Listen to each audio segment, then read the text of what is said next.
Oh, it's like the last thing we got to do. Yeah. So, just like we have seen so far, conversations in the Catholic Church, they're usually pretty simple and easy, aren't they? They tend to draw out the best and worst in us. Mostly the worst. Mostly the worst, yeah. Okay, so I labeled this section here "Decline of the Roman Church."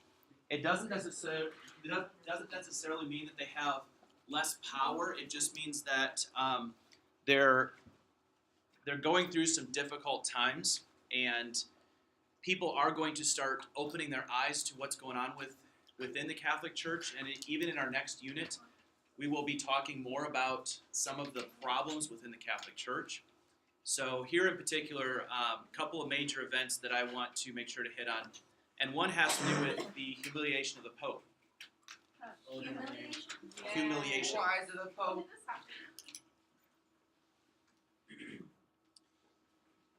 So, a long time coming. the Martin Luther. most famous or most powerful pope at this particular point is Boniface VIII. And he's in control of the Catholic Church. However, he is not a very good leader. He tries to control Europe like Innocent III. And if you remember back, and this is a little review for your test, Innocent III was the most powerful pope that Europe had ever seen. And so Boniface looked up to Innocent and wanted to be like him, wanted to rule like he did. And so he tried to do a number of things that were not very popular. He failed to understand that times had changed and that Europe was not the same Europe as when Innocent III was in charge, when he was the Pope. So because of that, Philip IV of France defied the Pope. Now, if that would have happened during the reign of Innocent would have done something pretty serious about it. For sure, excommunication would have been on the list.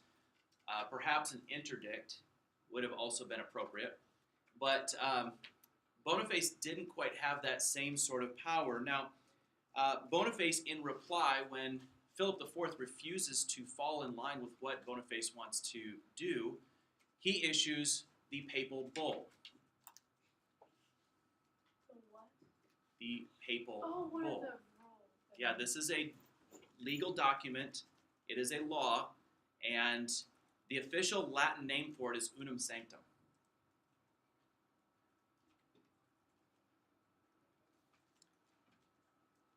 So this is an official law written by the Pope, signed off by him. It's called unum sanctum, and this is what it said.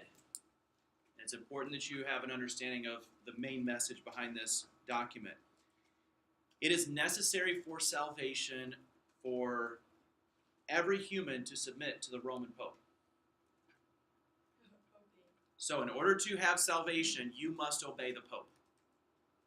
That's about as simple as I can put it. If you want to have any hope at salvation, you must obey the Pope. He wrote this document, he signed off on it, and he issued it to Philip of France. He said, hey, buddy, guess what? You're in violation of this law. And what do you think Philip decides to do with it? Burn it. Ignores it. He may have burned it. That's probably what I would have done if I were defying somebody and they decided to make up a fake law and put it in my face. I'd probably try and burn it. But he ignores it. And so Philip IV doesn't just stop there. He is ready to get rid of Boniface. He is so frustrated by him, so annoyed by him, that he decides to go out and launch a kidnapping scheme. Same. Oh. Yeah, we just took more a- extreme than I thought we it just was took gonna it- be. A little turn there that you may not have been expecting. So I expected it. you have the notes in front of you, don't you? No. Oh, okay. It doesn't So say that. Boniface, Philip of France authorizes a group to go down to capture the Pope and kidnap him, take him away, and bring him back to France. He's gonna butterfly him. No. Eagle's No. Eagle? Yeah, same thing. No. Now, he's kidnapped here by these French captors. Eventually, the people of Rome launch a counterattack and they free the Pope, and Boniface is released, but he dies very quickly afterwards. And there is a little bit of uncertainty. Was it a result of his capture and the treatment that he received, or was it just coincidence that he died shortly afterwards? We're not really certain. I think it was But he dies, so now that leaves a vacancy in the Pope's position. So this is where we entitle this section Papal Exile, because what happens when a Pope leaves that position, whether he dies or resigns, the cardinals get together and the cardinals have to make a decision on who the next Pope should be. So they seclude themselves off in a room. I think we talked about this the other day. And they will pray about it, have conversations, and they will select a new Pope from among the group of cardinals. So they have this meeting in Rome, and when it comes out, the new Pope is a Frenchman. Anybody smell conspiracy theory? So the French king has an issue with the Pope. Mysteriously, the Pope dies. They go in to elect a new Pope, and he mysteriously somehow is a French cardinal. Seems a little strange to me. I think it's just a coincidence. Now, I know not. have we ever had a French Pope before, to your knowledge? No. No. Well, we never really studied. Right, we haven't really studied. That's why I threw in the to your knowledge. Had we had one before, may have mentioned it, No. but you're correct. There is no French Pope. This is the first time we've seen that. Traditionally, the Pope comes straight from Rome, or at least an Italian city, because that's where the heart of the Catholic Church was. So we have a French Pope for the first time in history, and people are not really sure what to do with this or how to handle that. And while France was traditionally Catholic, they also had traditions of other religious groups within their country. So the new Pope, who happens to be French, decides that he wants to move the headquarters for the Pope from Rome into France. So they pack up all of their all of their Pope supplies. All good bread. They pack it up, they move it off to France, specifically the city of Avignon. It sounds like That sounds like a dish from Olive Garden. it sounds like Chinese thing. Sure. Avignon. So during this time, the years 1309 to 1377 is when the Pope is headquartered in France. And those who were against this move, that did not like it, call it the Babylonian captivity of the church. This is a reference to the Babylonian captivity of the nation of Israel back in the Old Testament. Because they believed that France hijacked this election, that there was some conspiracy going on here. They had figured out a way to get this guy elected Pope. He had planned this all along. Aaron, whatever it is, it can wait till there. I bet they're right. Yes, ma'am. So the person that became Pope was French. Yes. So he wanted to move it back to his hometown. So he moves his headquarters of the Catholic Church back to his hometown. And during this time, all of the popes from 1309 to 1377, they live in France. There were a couple different popes that were in charge during this time. And most of the popes that were here did not have any concern for the church. They're Yeah. still in France. They are in France, yes. Italy. So No, we're- I mean, like now. They're in Italy, right? Oh yeah, move back to Italy, yeah. Okay. So during this time in France, they have very little or no concern over real spiritual matters. And again, this is part of the reason why those that were loyal to the Roman Catholic Church were pretty upset that it moved here, because they see that the power of the Catholic Church is just getting weaker and weaker, and there's more and more corruption that's being brought into the Catholic Church as a result of this. That's ironic. Is that a hand? No, it's not a hand. Where? That is Hand? a How do you see a hand in that? I see like a bloody ladle or a hand or something. I don't know. that is Two a crosses and a thingy. That is a rift. That is like the earth is opening up in the middle of this piece of land. Crosses on both sides of it. That's specifically Europe right there. Hey, one was like a triple cross. Yeah, just wait. So, we have what is called the papal schism. Schism is not a word that we often use, but it's a synonym for divide or argument, Schism. I love that. division. Chasm. So, we get to the point here, 1377, 1378, somewhere in that time period, where a new pope is elected and he moves the headquarters back to Rome. So, yay, everybody's happy, right? Nope. Wrong. Like, no No. one's ever happy. Everyone's Nobody's not. ever happy. So, a new pope here is elected. They from Italy. He comes from Italy. Woohoo! So, people in Rome are extremely happy that the capital of the Roman Church is back in Italy. We have a new pope. He's Italian. Life is good. We're just going to say that we're going to use Justin as the example here. Justin, you're going to be that pope there up on the screen. Alright. You're going to be our Italian pope for today. I look like Santa Claus, bro. You're right. You look like Santa.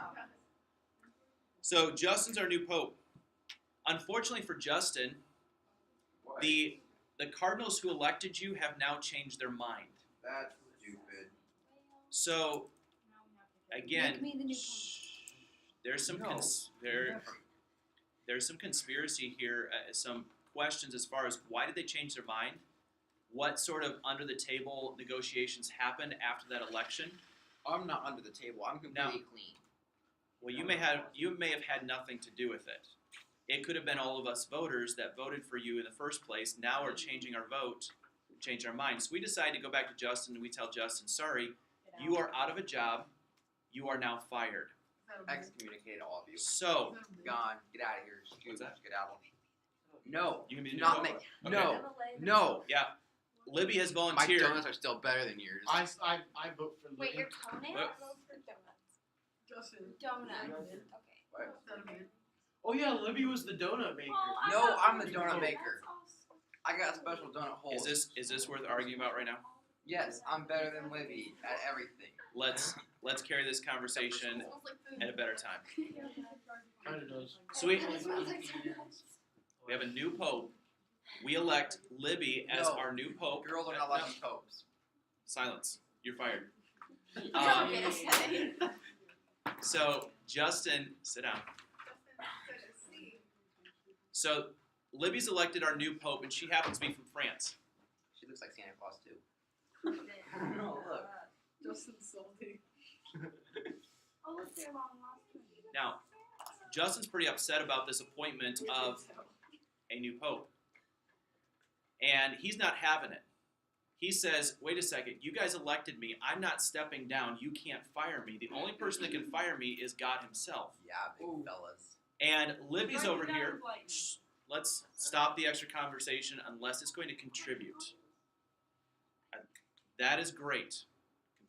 Contribution, fine. Distraction, not.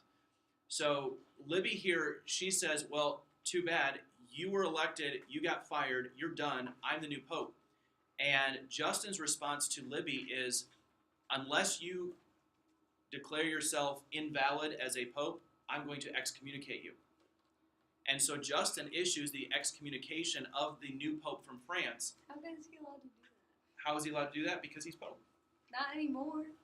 Well, but he's claiming that we don't have the power to fire him.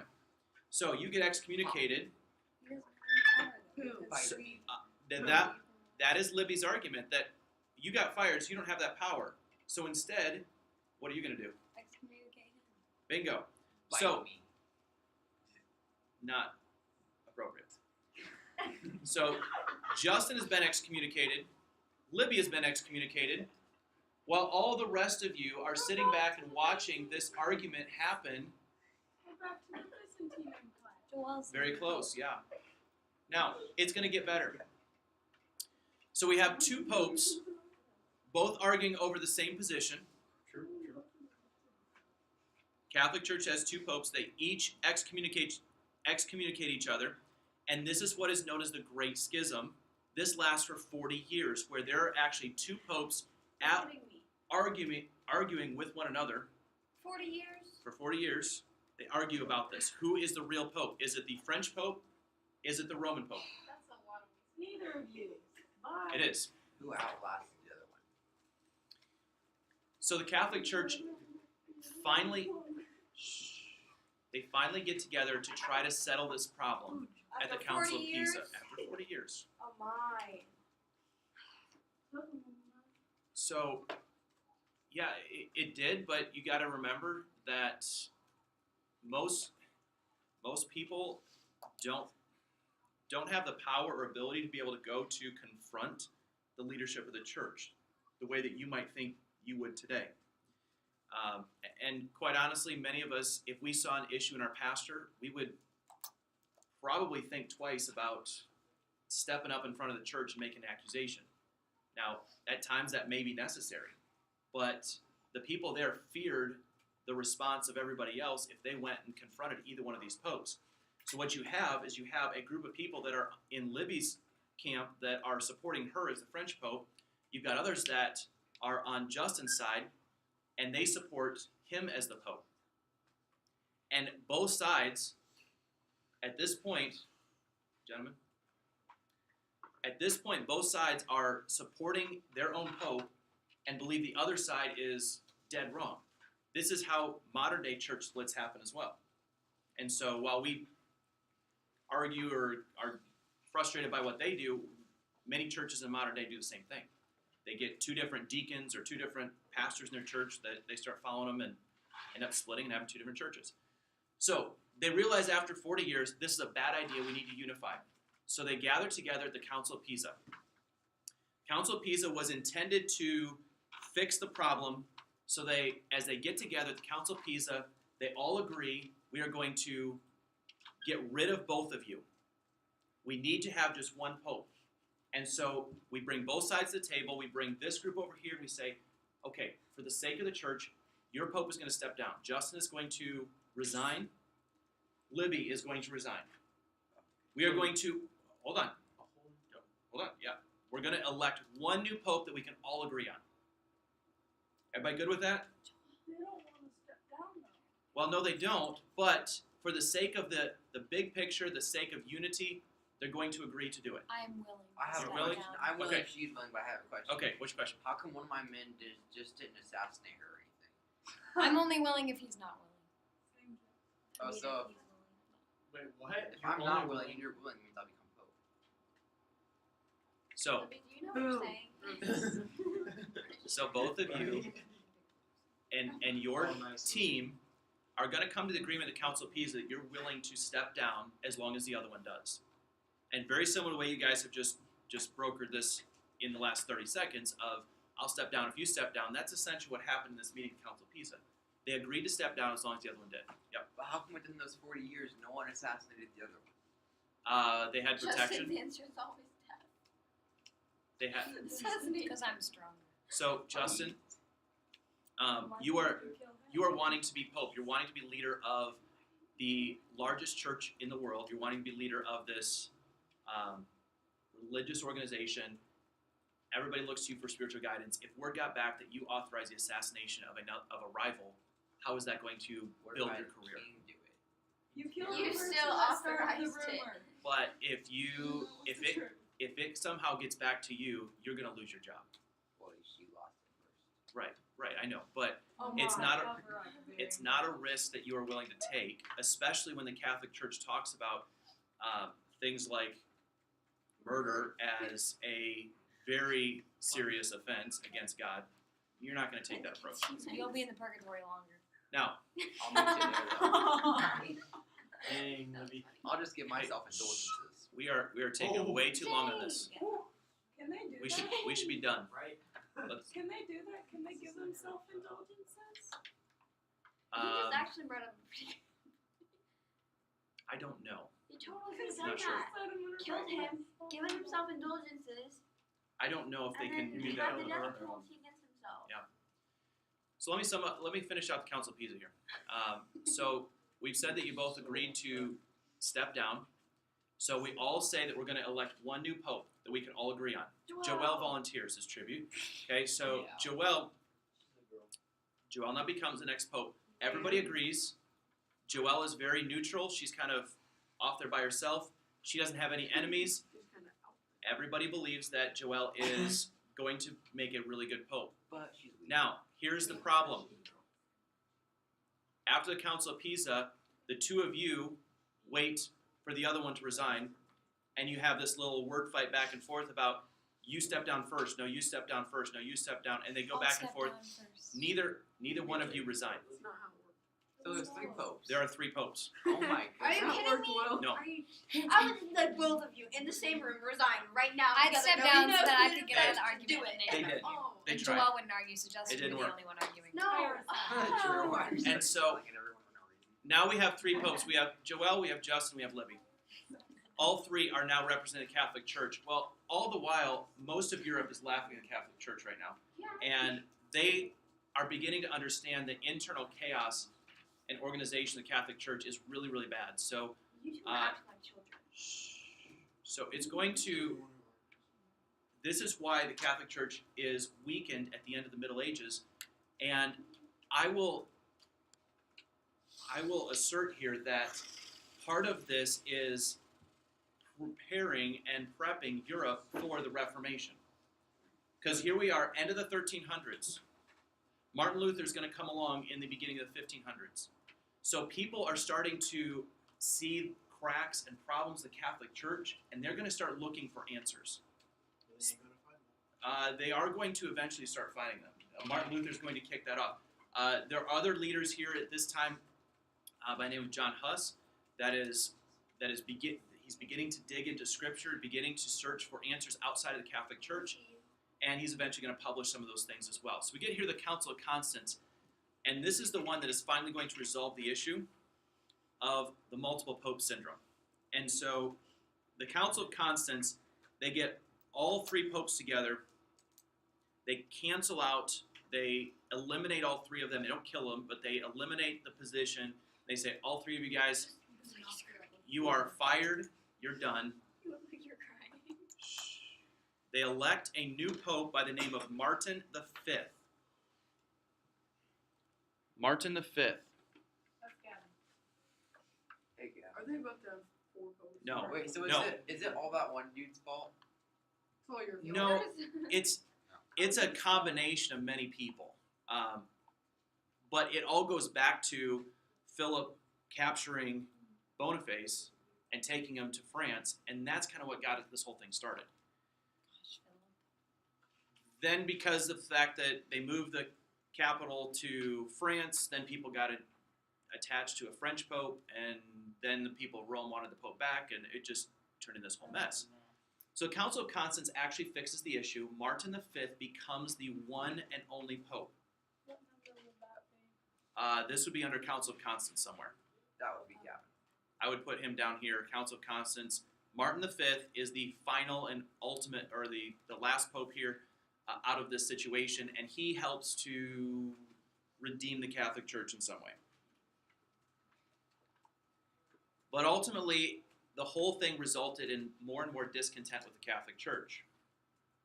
People are frustrated, they're upset, they see the major issues that are going on inside the Catholic Church. We've not even talked about some of the priests and the dishonesty that is going on with them. We will talk about that more when we get closer to Martin Luther. Hasn't that always been around though? Yes, but it's worse now in this period.